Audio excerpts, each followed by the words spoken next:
هو أول اجتماع تشاوري يعقد في العاصمة الصومالية مقديشو برعاية الأمم المتحدة، ويجمع أطرافا صومالية من بينها مسؤولون في الحكومة الانتقالية وحكومات عدد من الأقاليم التي تتمتع بحكم شبه ذاتي، وممثلون عن جماعة أهل السنة والجماعة.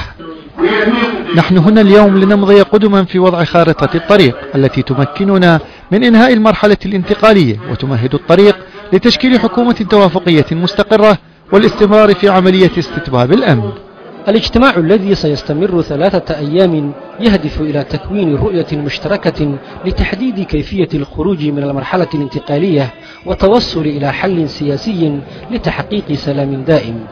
المشاركون في الاجتماع سيناقشون خلال لقاءاتهم المقبلة السبل الكفيلة لإيجاد نظام يمكن الصوماليين من انتخاب قادتهم.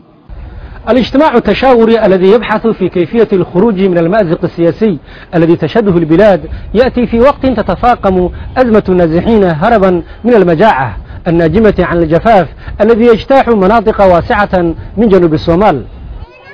فلا يمثل الجدل السياسي شيئا لهؤلاء النازحين الذين يعتبر همهم الأول إنقاذ حياتهم وحياة أطفالهم.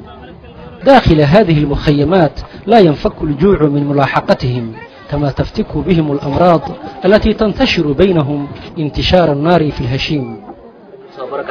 أصيب كل أطفالي بمرض الحصبة، مات أحدهم، ومنذ وصولنا إلى هذا المخيم ما زلنا نعاني من الجوع ونحن بحاجة إلى مساعدة.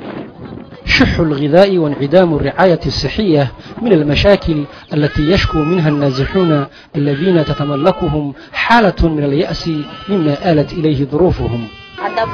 نزحت قريبا من بيدوى وأنا حامل، وبعد جهد وصلنا إلى هذا المخيم ولم نتلقى أي مساعدات ولو قليلة. ظروفنا لا تخفى على أحد. ورغم استمرار وصول المساعدات إلا أنها ما تزال دون حجم المأساة بسبب الأعداد الهائلة التي هربت ولا تزال إلى هذه المخيمات. وبانتظار ما تؤول إليه المحادثات السياسية يرغب النازحون بمزيد من المساعدات علها تنقذهم من براثن موت محقق.